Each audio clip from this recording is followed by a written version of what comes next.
Hello, everyone. Warm greetings from the Hearth Within. And what a beautiful celebration we are in for today. We have people joining us from all the time zones. So it's a good morning, good afternoon, good evening all around.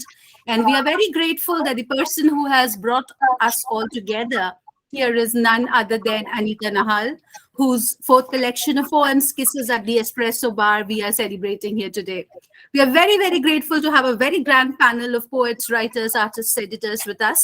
And we hope that all together we will be able to bring out the wonders of the book as it enters the world.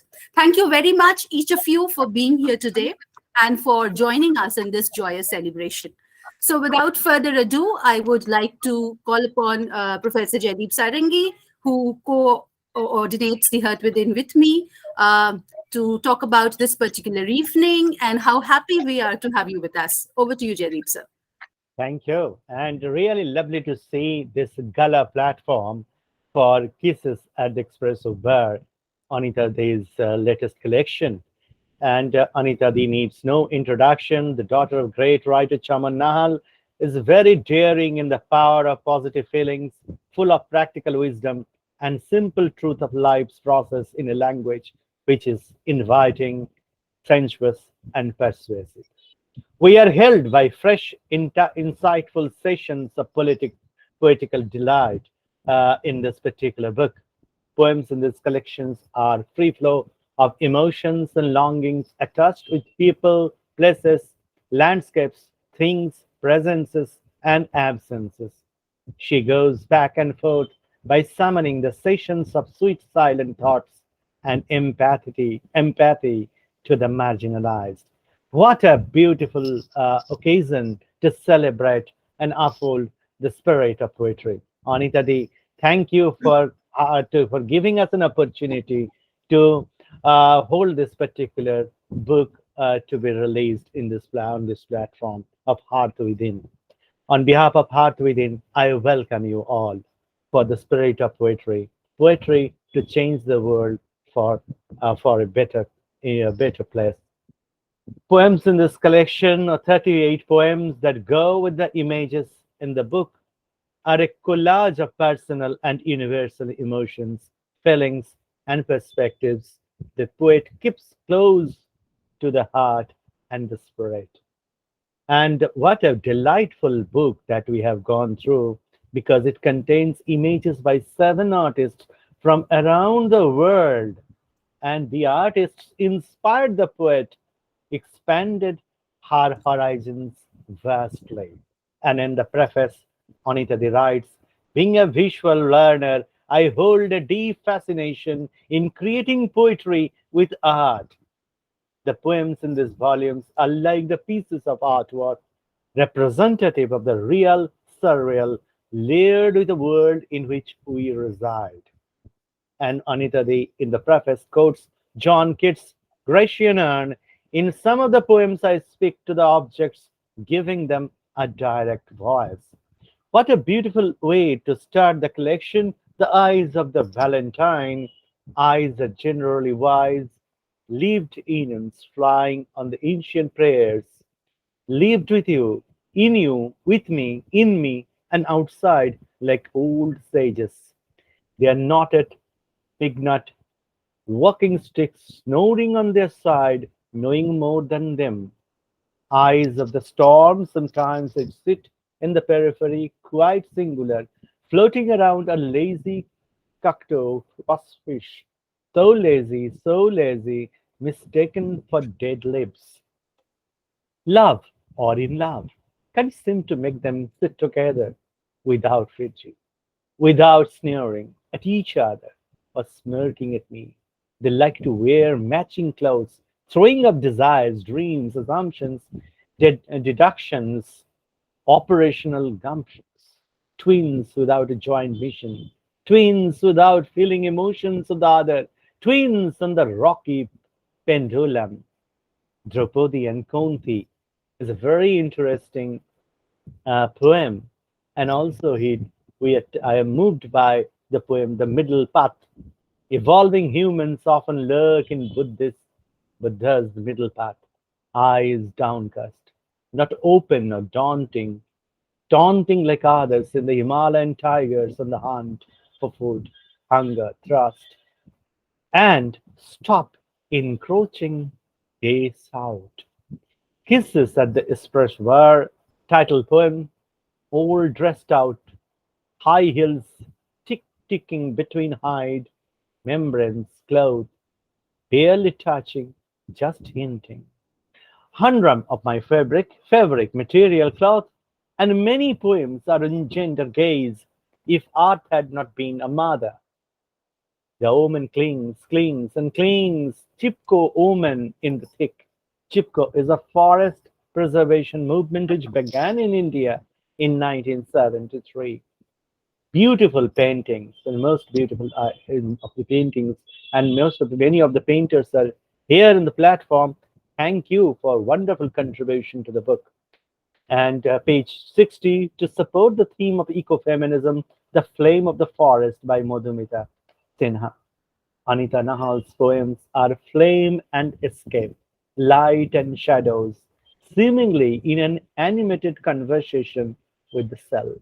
Overall, it is a refreshing read, a timeless work which have the materials to stay. I really wish the book will uh, travel a long journey fairly, and it will touch and convert many poets and also convert many prosaic persons to become a poet. So I really appreciate Anita this endeavor for offering us to launch the book in this platform. Thank you so much for the opportunity, and I thank each and everyone for your precious and valuable time for Hearth Within. Thank you. Over to Vashwadhara, our go Thank actually you, Jaydeep curator. sir. That Thank you. has been a wonderful introduction, a wonderful summary to the book. So, for all of us who have read it and who have not, this is a collection of 38 poems, ekphrastic poems, which are inspired by the different works of art that have touched the poet in many ways. She has selected the works of 7 artists, and these have branched out into poems which decode their works or which add several layers of subterranean meaning to their works.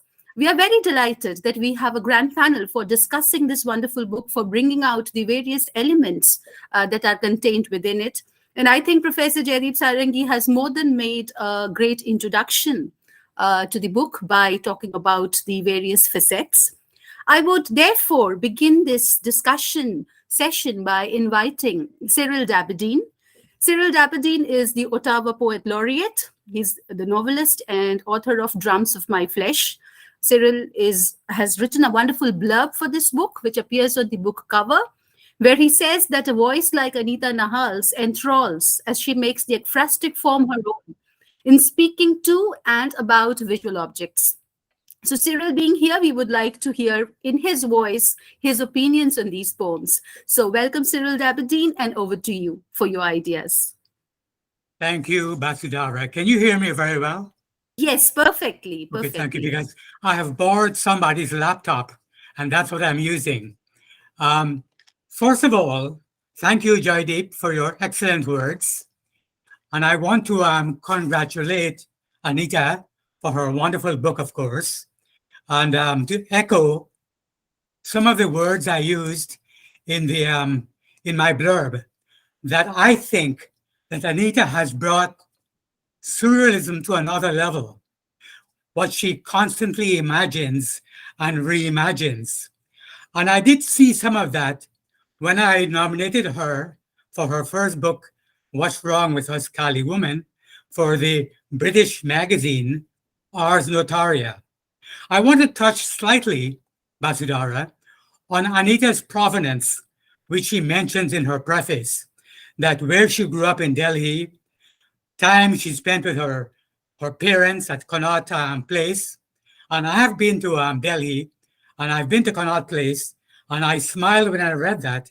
But importantly, what she does in her ekphrastic poems, which is really a subgenre of poetry, is that she has brought her Indianness to her Americanness. And with me speaking here, Anita, you've brought in your Canadianness now. She got her first ekphrastic poems, I think, in a Canadian magazine. And so she's all over the place, which is a good thing. I also briefly want to mention that the publisher, Kelsay Books, has done a wonderful job. It's a nicely produced book, which I have here, wonderfully produced. And sometimes the quality of a production can make or mar a book. In this case, Kelsay Books, if the publishers are listening, I congratulate them as well. In the poems, what we do see, or what at least what I see, is the level to which Anita extends the English language with her cadence and her rhythms. And that is very important in because she lives in America now, what she's adding to American letters. She brings in a very important diversity with her aesthetic energy, which I admire very much. Importantly, it seems to me, Basudara and friends, it is her voice more than anything else, which I see in all these poems in this volume. My favorite ones are Two Wells on page 87, Jazz Vocalist, page 89, Kisses at the Espresso Bar, page 85, In Life, page 75, in which she says, my life, or my muse is life, and life is my muse. And they're very important echoic words. Prayer, page 63, on Namaste, is an excellent piece as well. Importantly, it's her beingness which is attractive. When I was reading her collection, I was simultaneously reading Virginia Woolf's Mrs. Dalloway. And what Virginia Woolf said is that in writing,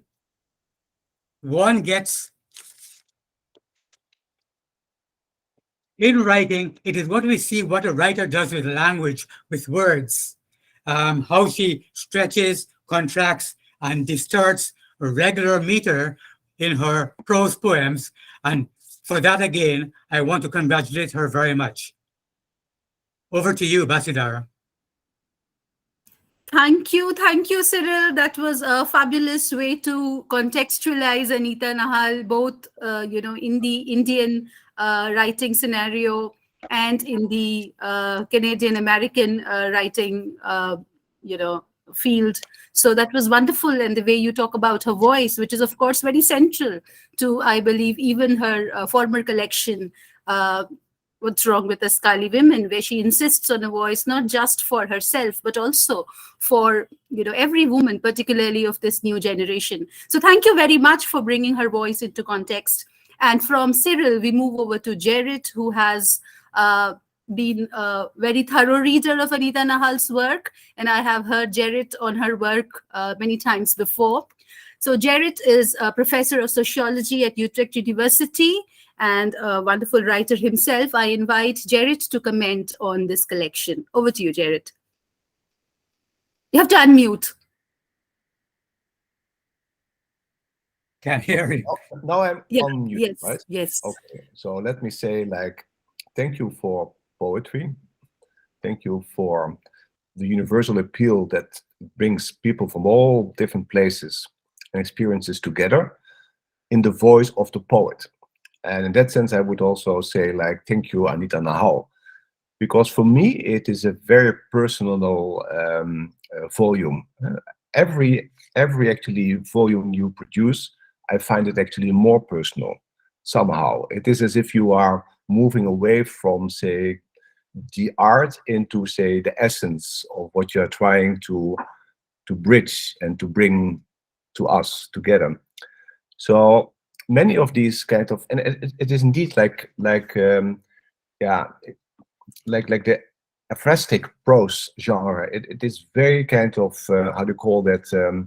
It's like universal emotions that actually you either are touched by it or not touched by it at all. And in my case, I'm really deeply touched by it. And it's also like as if you have little beads on a necklace that you are like memories that bring us back to our own experiences. So it is not just your reading about, say, the espresso bar and the experience, but we can, in a way, all relate our own individual, personal kind of experiences about this kind of very kind of the texture of the pressed coffee, of the looking around, about saying reminiscing about our own kind of life. And so it is as if you are like witnessing life itself, and that's what you also see through your work. And I really, really enjoy that. And so that's, in that sense, I would say it's breaking down barriers of language, of culture. It is really something universal. And one of my, of course, I love definitely also the sensuality of many of your poems, right? It is not just, and I mean by sensuality not eroticism, but I mean by it is like a touching the senses. So it is, and though I have to say, if I read Drop a D or I read about the espresso bar, there is definitely also this kind of sensual element in the sense of that it is like taking us from, to something which is very dear to us. This is a deep empathy in all what I read.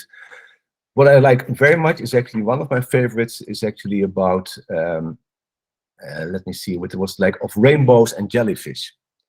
That's really one, because it is like, it is, I see you on the beach, I see you commemorating, and it is all actually before actually the action takes place. So in the end, the poem, you go to a dance, but actually everything is actually kind of an, like a setup. It's like getting into the mood, getting there, enjoying the, well, actually the way it starts also, my soul has batik splatters. Something, it is like, I love the way that you use words in new combinations, and that it brings, say, the emotion of you into that, and actually the reader can really kind of relate to that. At least I can very much so, and I'm really kind of enjoying this kind of poetry that is, bringing me together with the author, but also connecting to my own, inner kind of, sentiments and feelings. So I find your work extremely moving. It's actually, that's why I say it's more personal than ever, because before, and that's also the reason that I included into the program for my students, is that actually you touch upon, say, the universal element of migration, of being a single mom, of living in between cultures, trying to bridge cultures, etc. So that I find very kind of educational, because it brings the human kind of skill back into all this kind of big stories that we talk about. If we talk about migration, about trying to fit in a new society, the challenges, the hardship, the compromises that we have to take. That's kind of, and that's also comes in with trauma. There's a lot of trauma, a lot of pain there. What I find in your work is not just about pain, it's also about the beauty. It's also about the transcendence of pain, and then seeing something which actually makes you see the other person the way that I would almost say God wanted him to be, or her to be. And that is actually something that is in a lot of the academic work, because I'm a sociologist by training and by teaching, is that we tend to be stuck in statistics and data and kind of, but what we need is actually the human dimension, the interpersonal dimension, to see the other like actually you could see your own child or your own sister or your own mother or your own, and that is something that you can do in your work. And that's why I want students to read your poetry. Like I think that in general students would be benefiting, particularly in the social sciences, also reading kind of novels, or reading, because that's the power of poetry and novel writing and essays, is that it actually can bring you back, brings back the human dimension, the interpersonal dimension. And I think without that, the world cannot kind of move forward. We need this very much so. And I think that if you can relate to poetry, then you open up a part of yourself that is so empathetic, that is also opening up you to the world of possibilities of the world that we find ourselves in. And that's why I take your work in my classroom. But again, for all that credit, this work is, to me, is much more personal than that. I see less of, say, the migration element or the struggling. I see more like the mature human being that is trying to find joy almost despite life. And I think that's an art that we have to, it's about like being kind to oneself, to find a kind of a kindness of relating to something that is bigger than all the little kind of pains and sorrow and all the dots actually that could separate us, but can also bring back into a kind of a, yeah, if we are able to allow to feel and to reconnect, that is actually the gift of life, I think. And that is what your poetry brings to me. So for me, that is the personal kind of journey that I see also in your work, and that I really appreciate in this one. And again, also a very big compliment to the inspiration of your poetry in this one is that the mixed media work of the artist that is there, they're amazing. Like the graphic pencils is one of my favorites, but there are so many ones that actually are so beautiful. And indeed, the publishing house did a great job to this book. It's a joy, and I'm going to gift it to as many people as possible in my own circle of friends, because I think this is a work that is worthwhile to be shared. Back to you. Thank you, thank you. That was beautiful, and the way that you connected, this personal element in the work to, the ekphrastic form, where every work of art is personal, and yet when it intertwines, when different personalities intertwine, that can lead to the experience of something which is very universal, and as you said, very potent for bringing out personal connections between people. So thank you for that. It seems a very Christmas kind of interpretation, and I'm very happy that you will you consider gifting this book to friends. Thank you very much, Gerrit. And from Gerrit, we move over to Lakshmi Kannan. Since Jaydeep sir has already, made his statements on the book, I would next like to invite Lakshmi Kannan, very feminist poet, translator, and one of the most beautiful souls that I have ever known. So, Lakshmi Di, over to you for your comments on the book. Vasudhara, you're embarrassingly generous. What does one do? You can't help yourself. But I thank you and Jaydeep for inviting me on this platform, the Hearth Within, which is getting bigger and bigger and bigger. Now you're going to have a very big home and with a big fireside with this warm Hearth Within. Thank you so much for inviting me to this unique book launch of a unique book by Anita Nahal, which tries to, weld artwork with poetry in a very interesting way. I like the way she has used the potential of ekphrastic poetry, the genre in itself, which has its origin in the Greek word. But at the end of it all, that's what we have to do, isn't it? When we see an artwork, we have to respond with our mind and our heart and our soul. That is what an artist expects us to do. And Anita does that in full measure in many of her poems. And that was very, very interesting. And I liked her preface too, in which she says, this, I would like to quote her, that she drew upon her historical, cultural, and literary nuances from different parts of the world and her own. Actually, I admit that this is what drew me to her poems. The way she responds with her deep cultural roots in India and the culture that she's absorbed in her adopted country, US, and the culture that she has seen in other parts of the world that she has tried to assimilate. So she doesn't hold back anything, and she gives a free rein to all of this with what I like, what I would call a spontaneity in her poems. So at the end of a poem, I did this exercise for myself. I would read the poem again for the second time, Anita's poem, and a different picture would emerge, almost a different visual if one were a gifted artist, one would, draw around that. So I would like to, I like the way she said, it took us back to our days of studying Keats' The Grecian Ode, how he talks directly to the ode, to the Grecian urn. And that is what she has tried to do. So with the constraint of time, I would like to just mention one poem for a reason. And that is on page 24, Corona work. Okay? And the visual shows a girl in a sarong with a corona image on her face. Why did this poem impress me? Because you see, this poem has an autonomy. It takes off on its own and works as a poem. You can react to an image. You can react to an artwork. You can even frame a poem. But the poem has to live on its own legs, stand on its own legs.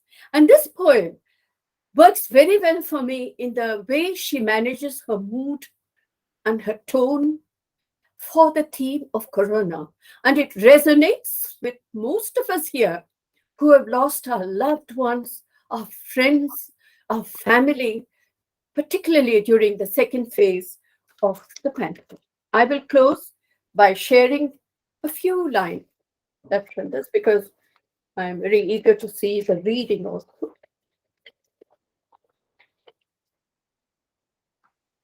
In her poem, she says she's wearing a wrap skirt in metallic, a gilded wrist choker, all in a mood of revelry.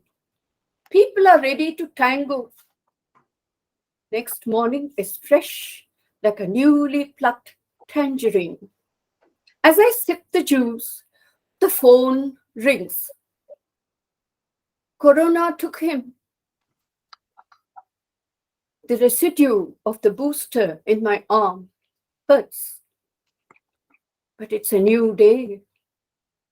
Such a sad poem and such a lot of restraint and control in the way Anita has, conveyed what all of us felt deep within. Thank you. I'm very eager to hear the readings from others. Thank you very much. I particularly admire when you say that even though a poem has derived itself from some kind of an inspiration, from a work of art, it must ultimately stand on its own legs. It must make sense, and it must be its own justification for existing. And I strongly feel that most of the poems in the collection are able to do that. They justify themselves. They are able to find a soul and a spirit for themselves, despite, borrowing their inspiration from the world. Thank you very much for putting that so beautifully. And from Lakshmi Kannan, we go over to none other than Malashri Lal. Malashri Lal is a well-known feminist, fiction writer, editor, and she has taught us most of the things that we know today. At least all of what I know today, I have received from her writings. So, Malashri Di, I invite you to comment on these wonderful poems. Thank you. It's wonderful to be here. And Anita Nahal's book, particularly the title, Kisses at the Espresso Bar, took me down the same nostalgia route of CP, Connaught Place in Delhi, where I live, and to the 1980s that both Anita and I have known at Delhi University. So in a way, it's a nostalgia that I recall, it's a memory, but I also detect in Anita's collection the desire to turn that memory into a cosmopolitan experience. And it's a book that reaches out globally to the many countries, the many writers, the artists. And in a way, this panel that we have today is a picturization of that cosmopolitan quality of this book. Given the constraints of time, I'm going to focus on one particular aspect and go into some detail. That in the metamorphosis that Anita tracks between memory and desire, there is the use of gender and mythology. And particularly two poems that I want to mention. One is called My Trojan Horse, and the other one is called Draupadi and Kunti. And I bring this up to show that it's a very unconventional use of Indian mythology, and I appreciate it for that reason. The poem Draupadi and Kunti, story that everybody knows of a mother-in-law and a daughter-in-law, Draupadi and her 5 husbands, there is a great deal of taught silence and vocabulary that speaks of gender and sexuality and sensuality. And yet, it is a poem that, through the picturization along with it by an Australian artist, shows the woman's brain as being riddled with nails and fragmentations, eruptions of a certain kind that a woman cannot articulate. So the correlation between Draupadi Kunti poem and the picturization by an Australian artist is very powerful. But there's another layer which I want to bring before us. The poem refers to a painting by Spanish surrealist artist Salvador Dali. And the poem, that particular painting is called The Burning Giraffe. So I went back to it, of course, a very well-known poem, well-known painting, and it shows 2 women figures. One of them has a set of chest of drawers emanating from her legs. So there again is the mechanization of the female anatomy which is portrayed. But the burning giraffe of the title of that canvas is actually in the background. So what is Anita doing by juxtaposing these various points to mythology? Now, the old mythology is not continued. She adds to it the Australian artist and the brain of the woman who is very worried, very concerned, very troubled, but cannot articulate it. And then she adds a Spanish painter of yesteryears. So that's what I mean by the trajectory of this cosmopolitanism. The second poem is called My Trojan Horse. Now, Indian mythology is full of fabled horses, the most well-known one being the 7-headed one that came out of the churning of the ocean. But Anita Nahal does not use it. Instead of that, she brings up the image of Ganesh. Ganesh is a benign god, a consoling god, because I think she wants to point out to us that the Trojan horse and many other mythological images have to do with the ego of civilization, which resides in the patriarchal inheritance. And she would rather not talk about that aspect of mythology, but introduce the consoling figure and the benign figure of Ganesh, who is the god of good fortune. And that's what women need. So I'm going to stop here by just thanking Anita for opening up the gender and mythology into this newer area, and to say that she is a person who's much traveled, not only physically, but emotionally and poetically. And thanks to the ekphrastic form that she's using, she can bring all these different strands of poetry, image, thought, mythology, past and present, and all of us together on a shared platform of global understanding. So thank you very much, Anita.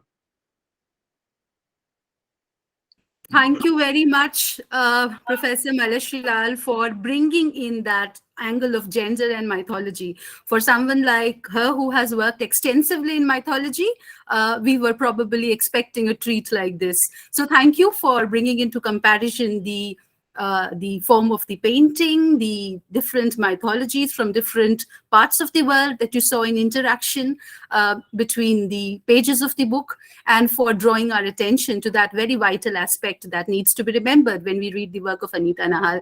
Thank you very much. And from Malashri Lal, we move over to Meena Chopra. Meena Chopra is a Canada-based artist and poet, and we look forward to her wonderful comments. She recently has had a wonderful exhibition of her work on which Professor Malashri Lal wrote a review, and that was fabulous. Thank you, Malashri Di, for that. And over to you, Meena, ma'am. You have to unmute, ma'am. Yeah. Thank you very much, Vasudhara, and everyone here. So I just want to clarify one thing, that exhibition was the exhibition of all of us.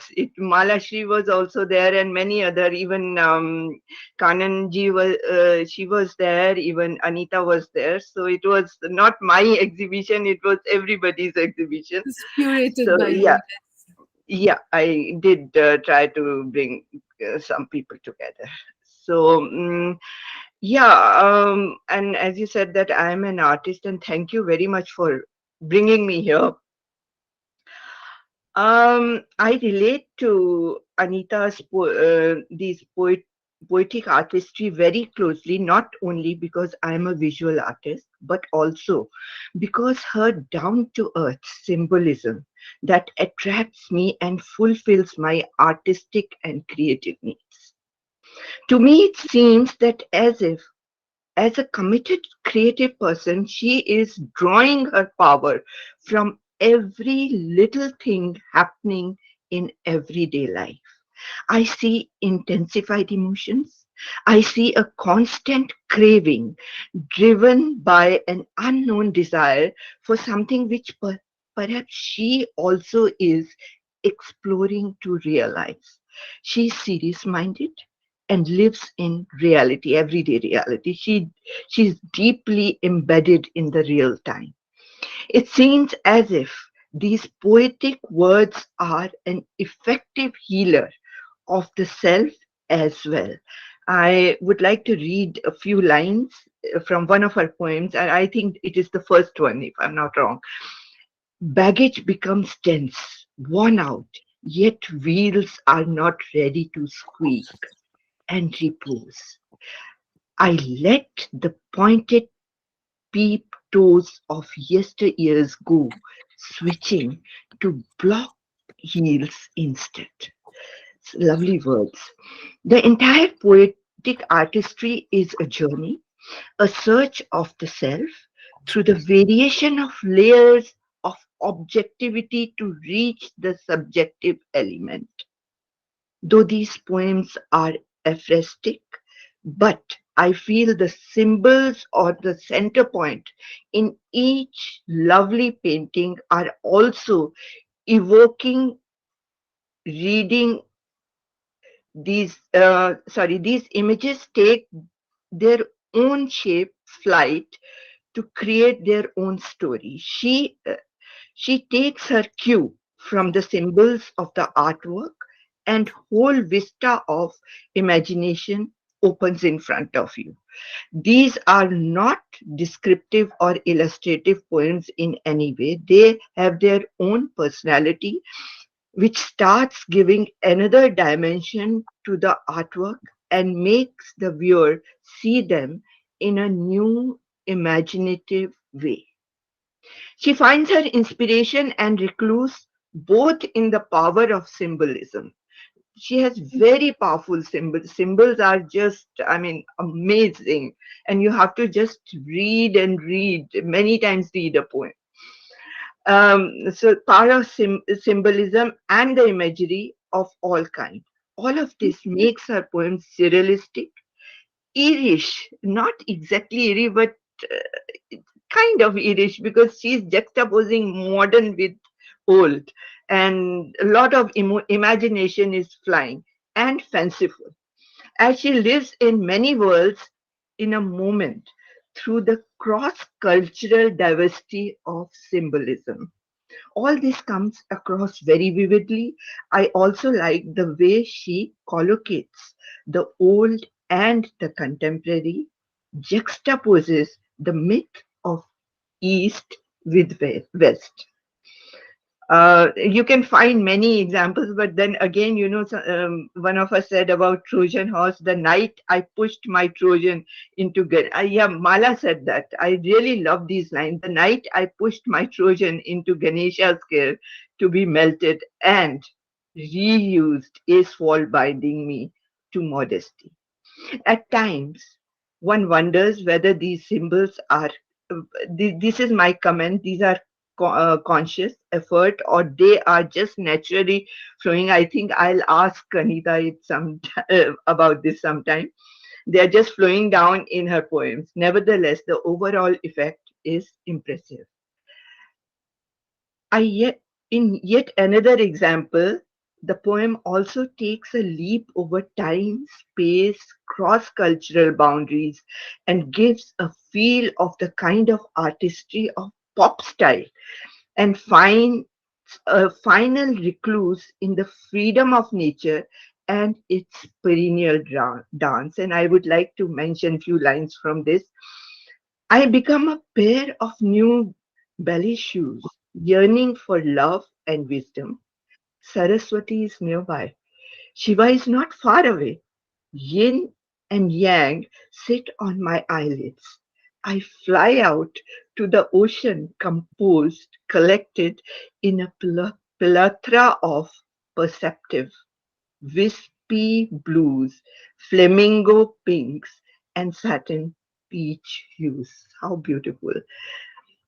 Effects of corona also, I really like that one, and someone mentioned also effects of corona were on her mind. I found these lines very sensitive. These show her very subtle connectivity with nature within and without. She's not overtly connected with nature, but very subtly connected within.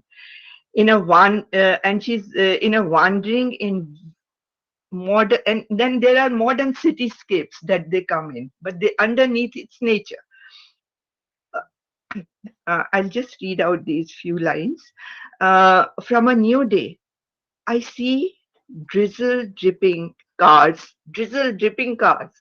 drive by. Cars are circles.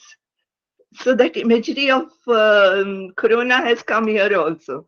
Cars are circles, buildings are slender straight into the ground, or nowhere.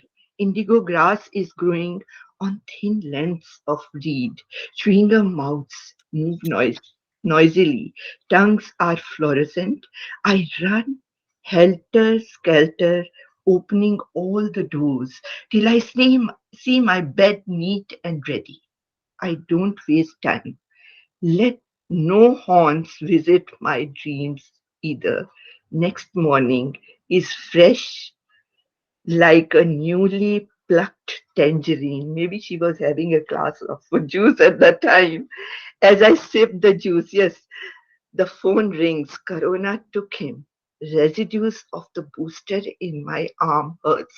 How she's stream of consciousness just travels.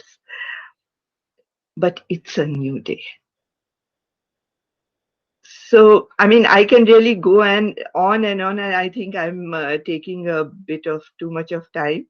So I would like to just sum it up with that this work is important also because while poems being aphoristic, they give a deeper insight and dimension to the aesthetic sensibility of the viewer, reader, of the paintings and art together. It also reflects on Anita's deep roots in Indian culture, but at the same time, her in-depth exposure to many other cultures, and also shows the influence of modern cross-cultural social sections. This makes her work very rich and modernistic, fresh and unique. I personally believe that such creative works are important for the advancement and growth of any artist, or literature in general. She is connected and yet flying. Every poem makes you think, and think. It compels the reader to also join Anita's soaring saucer in the boundaries of time. So thank you, Anita, and congratulations again. I congratulate you on this lovely work. Thank you very much. As an artist, you could read many layers into these poems, especially where they interact with the painting in question. So you could, look at the images and the symbols that derive their strength and their sustenance from the paintings that inspire them. So not being artists, those are impressions that we might have missed altogether. And we are very grateful, Meena ma'am, that you brought that into our discussion. Thank you very much. And from Meena Chopra, we move over to another artist whose works feature in the book and who inspires some of the poems here, Madhumita Sinha. And I welcome Madhumita Sinha, who is an artist, poet, and a writer, to talk about her impression of the book and the poems. Over to you, Madhumita ma'am. You have to unmute, ma'am. Yes. Hello, everybody. It was really lovely listening to all of you, all eminent poets and literary figures. Frankly speaking, Vasundhara, you addressed me as an artist. I am an accidental artist. I don't even consider myself as an artist. But yes, these are some of my random works that I was so surprised to see Anita selecting those for her work. And I'm still in some kind of, wonder as to what I thought when I made them and how beautifully she has interpreted them. I see the spiritual side of Anita in both the poems that she's written on my art pieces. And it was initially when she spoke to me about writing on these, I had no idea that something as simple as these two work would come out so deeply and in a very spiritual form. And that kind of showed me her spiritual side so very clearly, which I was not aware of. So the best thing that I find in her poems is, even though she has stayed away from India for such a long time, somewhere India has not left her heart. She is truly Indian in her culture, in her rituals, in her spirituality, and that is what makes her very special. And these poems have layers and profoundness only because of that thing in her heart. That's what I feel. And I'm extremely thankful that you thought my work to be worthy of putting in this particular collection, your precious collection, which is going to be a very precious book in my collection. And I wish to read one poem, which is something that out of the two, because both the poems are long ones. So I'm going to read one, which is Prayer. It's page 62. It's dawn. I have washed, brushed, lit some incense to commence the day. Hands enjoined in Namaste close to my core. That is where must continue to seek.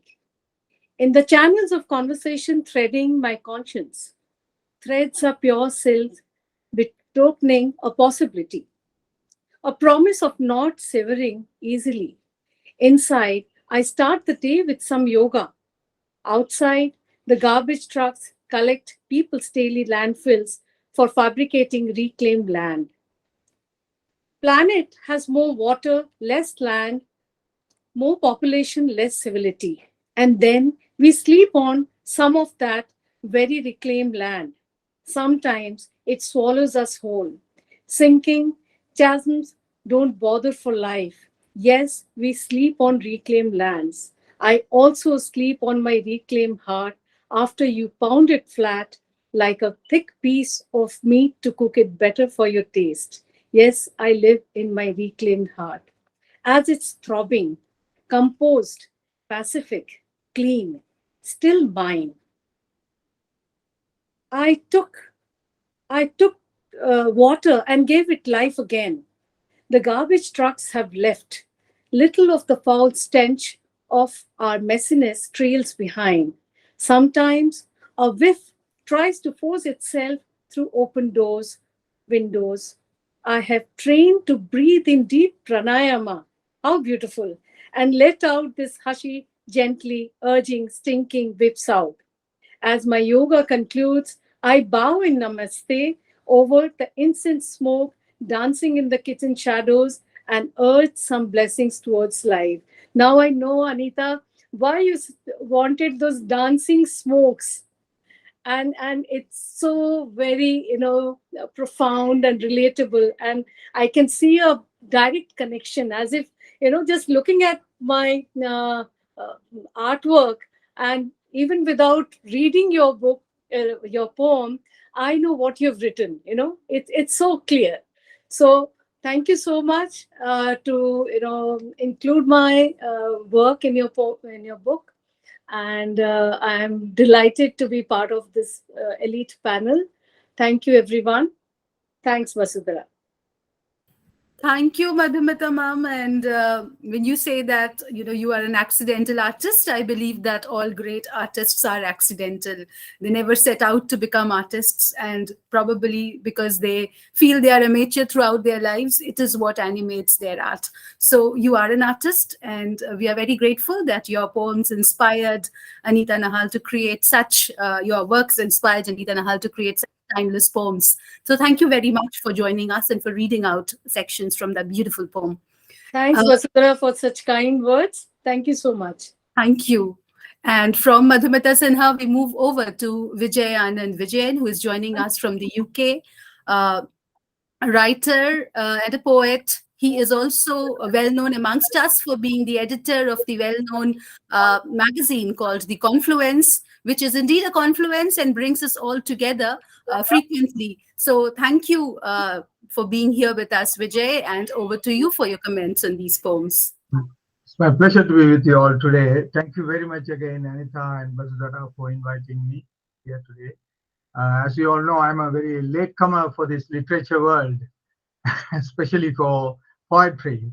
So I don't know much about commenting about poetry. However, I have a few words to say about Anita and her work for Confluence. Association with Anita began about 6 years ago. It was coincident. I was looking for good writers. In the meantime, Anita was also looking for a good journal, a good magazine to publish her work. So she Googled and found Confluence, and she wrote to me, and that's how our relationship began. And until now, Anita, in her own words, she says, it's been 6 years now, a fruitful association with Confluence. In this time frame, about 25 poems, a couple of articles, and 6 flash fictions of mine have been published by the gracious journal. That is quite true. Whenever I ask Anita to write something, whether it's a story or an article or a poem, she never said no. She's a prolific writer and very energetic writer. The good thing about her writing is that she makes me comfortable, right? Because I'm sometimes when I read certain articles and poem, I become lost, because I'm professionally, I'm a scientist by profession. So I'm new to this field. So, but Anita makes me very comfortable. And always she is ready to send me some article or poem. And they are all of very good quality. And many of those poems, articles, etc., have been published later in books as well.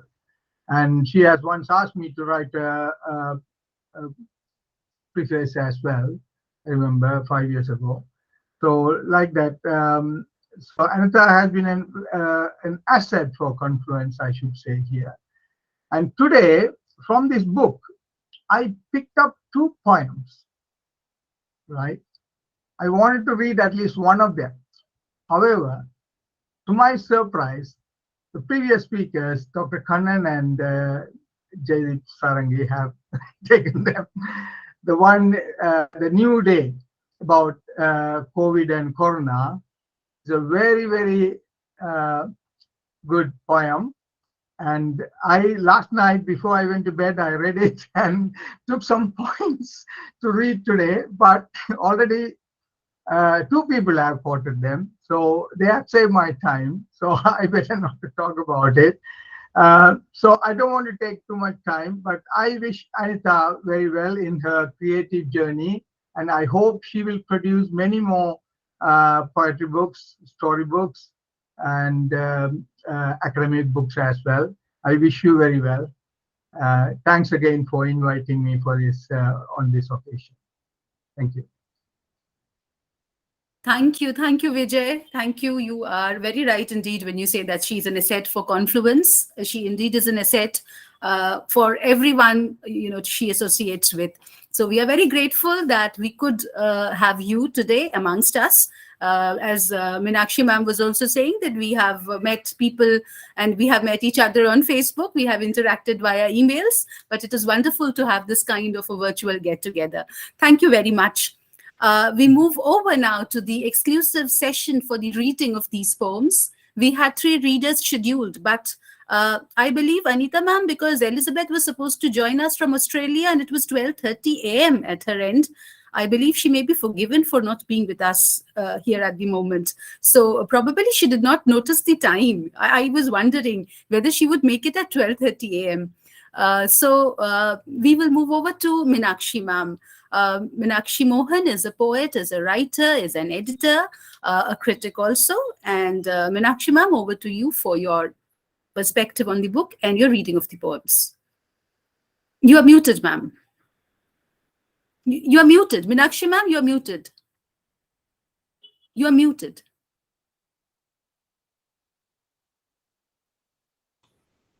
Can you hear me? Yes, please. Okay, thanks.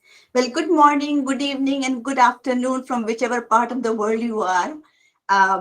Thank you, Anita, for inviting me to read from one of my favorite book of yours. This is really nice, and Vasudhara for coordinating the whole program. You all have said so much already, but I would like to add a few words of my own. I came to know Anita through our association through Confluence UK, actually. But recently, I came to know her better through her written works, which speak volumes of her skills as a writer, but also for her vision, leadership, multi-dimensional talents. I also wrote a review of her book, Hey, Split Milk is Split, Nothing Else, and that was published in Confluence, actually. In that book, she used pencil images to give visual dimension to her prose poems. I feel a particular affinity with this book of Anita's, the new book that we'll be presenting today, as I am an artist and a poet myself. And in fact, Anita had asked me to contribute one of my paintings for this book. But at that time, I was thinking of coordinating my own book of poems and paintings together. So I didn't, but I feel bad and I should have done it. Anyway, my work is still, on. As I read her books, poems, prose poems, I find there are layers and layers of meaning, of moods, thoughts, helplessness, agony and anger, desperation in her writings. They are like abstract arts. The readers can fathom their own meanings out of it. As she said in her own introduction, life is like a coffee shop, sipping on moments, reflecting upon and participating in the sadness and joys of others. Lori Malaguzzi, I'm a big fan of him actually, founder of Reggio Emilia method of teaching through arts-based programs, based program for children, said, art speaks 100 languages, but Anita's words added to the visuals make an epic. I really enjoy, like I said, there are layers and layers of things in her art. So on that note, I'm going to be reading a prose poem of hers based on the painting of Anthony Gartman. And I was really fascinated with Anthony Gartman's graphite artwork. They almost look like photographs almost. And I would read, and he won many awards, accolades, and mentions in many places. So he's pretty well known. I will read just a few lines from Anita to introduce him. While Anita met Anthony almost 8 years ago, only later she realized what a dazzling artist he was in the medium of graphite pencil drawings. She was instinctively drawn to the art because of its hyperrealism. Anthony's drawings capture iconic and unknown personalities, moments in history, places, and time with an ethereal aura and a keen eye for attention to detail, especially in the play of light and shadow. It's on page 197. And I'm moving on actually to the poem that I would like to read today is Kisses at the Espresso Bar, which is also the title of the poem, and his painting is there on the cover of this thing. So here I am, all dressed and out, high heels tick-ticking between hide membrane cloth, barely touching, just hinting. So were the shades and lights, and the froths in the cups, and the cakes, and the sugars, and the creams, swirling like sips in the dips of the lips and the hips, seemingly in an animated conversation. Some gulp us down too quickly, forcing us to burn their tongues, throats. Some give long respites, forcing us to cool down, leaving no pleasure in the sips. And her, she seems a bit tense, a bit lost. Her attention span is low. She coils us in the cups long enough for us to snooze. Then, with a glance at the server for the check, she dumps us like peeled bananas left on a counter too long. She doesn't know we are the best of best espressos of cold Connaught Place cafes, leaving a craving for your touch, your kisses innately inside. The sheen and the gleam in the coffee machine remain unseen as counters spick and span take center stage. The stage is immaculate, swept, dusted, raw, and knowledge, wisdom, enigma, passion is brewed in one as the countess gesture her to speak as to perk up. She holds her brood. She holds her fingers tersely, glancing here and there, her lipstick leaving tails and tails. I really want to be cool today, as cool as Oppenheim's imagination for cup, or shall I say hot, or absurd, or some say. She whispers to someone on the phone. Animated conversations are nudging each other breathlessly. The sips and the dips in the lips and the hips are ready as she hurries out blowing kisses at the froths in the cups and she cakes and the dark sugars and the creams. Like Mala had said about Connaught Place, Connaught Place is a central shopping area in New Delhi. Fur-covered cup, a reference is to the art by Mary Oppenheim's, one of the first few women surreal artists. So this is the poem, Kisses at the Espresso Bar. And I was reading, as I read Anita's poems are very deep, provocative. And I think, when I read it, I think of a quote from Muhammad Darwish. He says, poetry is perhaps what teaches us to nurture the charming illusion, how to be reborn out of ourselves over and over again. Anita loves to experiment with new styles, which I really like about her. In fact, I'm editing a children's version for Setu bilingual journal recently. And I asked Anita to contribute some of her poetry, and she has used another style of poetry, which I have to become used to. It's called monokas. Anita, correct me if I'm pronouncing it right. It is like a kind of a haiku, but with 17 syllables. So this is something new that's coming up with her now. It's a one-line poem poetry. Okay, so that's it. Thank you. Thank you so much, Meenakshi ma'am, for that beautiful reading and your observations on the book. Sutanuka Ghosh Roy was supposed to be joining us, and she said that she was at a wedding. So I think I will take up for both Sutanuka and Elizabeth. I will assume the privilege of reading a poem from this particular collection. And the poem that I want to share with all of you is What's Up.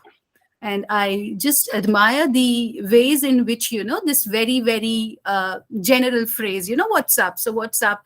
And in general, when people talk about what's up, they do not want to know what's up. So that what's up is a kind of preface to, proof rocks. Don't ask what it is, that overwhelming question. Nobody wants to know. So though you want to know, you do not actually want to know. And I think that the poem covers that ground between, the communicative possibilities very well. So here is what I would like to read. What's up? Don't ask my young, already tired triangles, squares, some blanks in between as to what's up. Nothing is up. But your preposterous dealt of cards that you shuffled, that you forced me to cut, that you fabricated in the tin-splattered, roof-sagging shack you call the man's cave. The chin of the roof of your grouchy belly button, the flying nosily of your booger bear nose hairs, the shimmying to scratchy of your jagged, nefarious toenails. Loud shrieks follow. Mouths blaring come flying from all directions. My young, already tired triangle squares, some blank spaces in between, leave my body, ascending high, forming a force field around me. I double up in my nakedness, yearn for relief. A bust of light and a fuse in your man cave, followed by a brassy smash of your foot striking the force field, jacked me from my compelling, captivating reprieve. And I stand up with a jolly jump, walking out in kintsugi confidence. My young, already tired triangle squares, some blank spaces in between, fixed by gold, follow like a long train of a bride's gown, inscribing what's up on the ground. So thank you very much. And I'm very glad I squeezed the moment in between because Sutanuka Ghosh is here. And without any preamble, I invite Sutanuka Ghosh, who is a well-known academic, editor, poet herself, to read from this collection. Over to you, Sutanuka Di. And thank you for being able to make it to us despite your wedding and the celebrations around. Thank you, Vasudhara. Can you hear me? Yes, perfectly. Okay. Thank you so much. I'm a great fan of Anita ma'am's work, and I'm very, very happy that I have been able to join in. And it's such an august, audience, and all. Malashri Di is here, Kavita Di is here. Okay, now without further ado, I'm reading the poem of Anita ma'am. Tears can come anytime. Child, I see you. I see you, a soft bundle of heaven, a melodious dreamland in a tender wrap. One I imagined you'd be handed to me for the first time. First time when you and I bonded. Birth flesh to flesh, gene to gene, soul to soul. That delicate wrap. One that you later lay snugly tucked in a bassinet, wide-eyed, cooing, seeking me for sustenance, cleaning, connecting. I fly in and out of waterfalls and effervescences, nestling with you in buddling disments, surrounded by soft flute hums of hermit thrush birds and temple bells, as I wonder why heaven came down and said, "Hello, Mom, I'm baby Krishna. Here just for you. What do I do to deserve you?" Aging, sagacious gurus join me as we cry our hearts out. Parents, I see you. I see you both in separate hospital rooms, on separate hospital beds, at separate times. No sound from either, just silent, unsuccessful attempts to pull out feeding tubes or bear the pain. I didn't need airplanes to get to you, yet when you both flew away, a pea each, in two pods, I wasn't in either. I ran from one to the other, yet you remained just a bit ahead, just a bit too far for me to catch, to beseech, to beg to return. And then Antar- Antarctic emptiness came and sat next to me as I needed it more. When you and your dreams fragmented, your tears became mine. Lover, I see him. I see him as he waked around with ease in his unclothed skin, his muscled frame still chiseled and wanting. I lost my hesitation soon, as my nakedness still revealed an hourglass figure. As night somersaulted into dawn, his baritone kissed my husky, and blooming plants in his living room seemed to be whispering agreeably, as did the smiling exercise machines. Nature and nature had trained us to enjoy another love after a long drought. Tears finally filled the driest riverbeds in the Atacama Desert. Thank you all. Thank you for that very soulful reading. Thank you very much. And as I said, thank you for making it to us despite your busy schedule. And as we conclude, I would also like to offer comments on the book which have been made by one of the artists who could not join us here, and that is Lorette. So Lorette's words are, don't miss Anita's gorgeous, vivacious, delicious dive into life. She uses language, multicultural imagery, archetypal symbolism, and the poetry of the ordinary to dig deeply beneath the surface of art and the unconscious alike. Following her intuition, curiosity, and brilliant imagination, Anita's poems are an invitation to follow her and experience life to its fullest. So these are Lorette's words, and Lorette's paintings have inspired some of these poems. So Lorette, wherever you are, thank you. We are grateful to you for sending in your comments. We also express our condolences for one of the artists whose paintings have been used in the book, but who unfortunately passed away recently, and that is Michael D. Harris. We would like to spare a moment for Michael D. Harris, a moment of silence, as we pray for his soul wherever he is.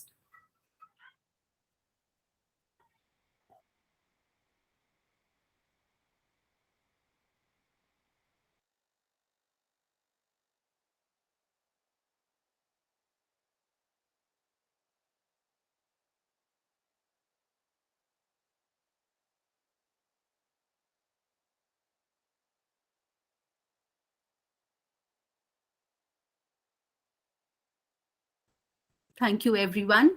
Thank you. And we hope that Harris's works continue to grow upon Anita Nahal and poets like her, so that through them, the works survive. So we are very grateful that we have come to the conclusion of a very, very memorable evening. The evening remains will be available to us as a YouTube recording very shortly, and we are very happy that we could have this beautiful launch. So let us all together declare Anita Nahal's Kisses at the Espresso Bar launched into the world. Yes, for those of us who have the book to hold, and I have the book's cover on my screen, we are very happy, Anita ma'am, to have the book launched into the world. And this is an appropriate moment for us to invite you for your comments. So over to you. Wow.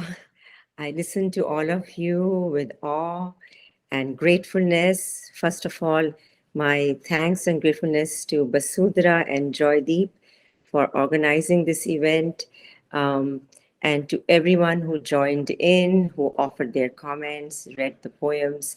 When I was listening to all of you, I say, wow, this is the interpretation that others have seen in my poetry, and that is immensely satisfying to a writer. So thank you to all of you. And I won't add any comments except to say that I am a visual learner, which I learned much later in life, not early. And then by the time I was doing my PhD, and in the sense that every chapter in the book, in the PhD thesis, I actually created a mind map. So I had a chart, I had different directions in it, arrows and circles where I would put a quotation and etc., which made me realize over time that I can learn best as a visual learner. And I always wanted to incorporate art with poetry. And so in this book, and someone mentioned it, Meenakshi mentioned, she did a wonderful, thank you, Meenakshi, review of this book, Hey, Spilt Milk is Spilt, Nothing Else. And on each page, I have some picture which I converted into a line drawing on an app on the net. And some pictures I already have, which inspired me to write something. Sometimes I would write a poem and I would ask my son to take a picture so that I could capture that image and then match it with that poem. And then when I became more and more interested and involved with the Acrophistic Review, which is one of the Canadian journals that I contribute to, and Abha does as well, I think, and I read her beautiful poems on Acrophistic Review. So then I thought of writing a full collection with art and inspiring me to write poetry. And I requested 7 different artists from around the world whom I had come to know through Facebook or I knew personally as well. And that is what brought this book together. And yes, there are so many layers, and while you might find something of the art in the words, but it is not necessarily so. So therefore, listening to all of you and your interpretation and to see how I was inspired by your beautiful art was very, very uplifting. And I'm grateful and blessed for that. So I'm just going to conclude with one poem. Sudra had told me, definitely you can read one poem. So this is a poem which I'm reading in honor of Michael T. Harris, who passed away recently, a couple of months ago, and he was a professor and an artist. So on page 67, there's a painting of his on 66 page, and it's a mixed media painting. He would take a lot of, he would take actual paintings and emboss a picture on it, and then use different art, as mixed media artists would know, to produce that art. This poem is called Haves and Have-Nots, and as is a central theme in many of my poems, I touch a lot on injustices, right from, very, very personal injustices at home to the wider societal justices that humans face in the outer world and in the public space. So this poem is called Haves and Have-Nots. Remember Slumdog Millionaire? That's just a movie. There is something infuriating in a group of nobles attempting peace for those who don't have food or water or clothes or a roof or a covered toilet. Aristocrats scoff at those reeking, pinching their noses, tossing fetid shoes into a bonfire of the indulgent. They keep rambling, advancing. Have-nots look hungrily at leftovers, wipe nose grunges off, stand static for hours, and leave their one set of clothing out every night, hoping it might rain. The whims of the haves, the needs of the have-nots. No just thoughts merging at the confluence of Alaknanda and Bhagirathi, or the Ohio and the Mississippi. Different strokes for different folks. The snake is flushed, 1/4 of the moon is a bride, the whale is polka dotted, my chair is regal, I sewed my own gown. I see Harriet, that is Harriet Tubman, I see Harriet and others singing coded spirituals. Felled trees float upstream. Mercury is a fire burning in frozen Jupiter, and then the solitary dove in the harem of the haves is cuddled, petted, passed from one perfumed bosom to another before they decide to let it fly, let it be free. Other unalike birds watch intently as peace is a name given to one of their step kind. Any bird can be eaten on costly chinaware with a fuddy-duddy sprinkling of seasoning. Thank you. Thank you. And with your voice, in your poems, in your voice, we come to the conclusion of a beautiful session. I think that poem was also needed because amidst the various factors that we spoke about the book, we missed the very important theme of injustice that you tackle in your poems.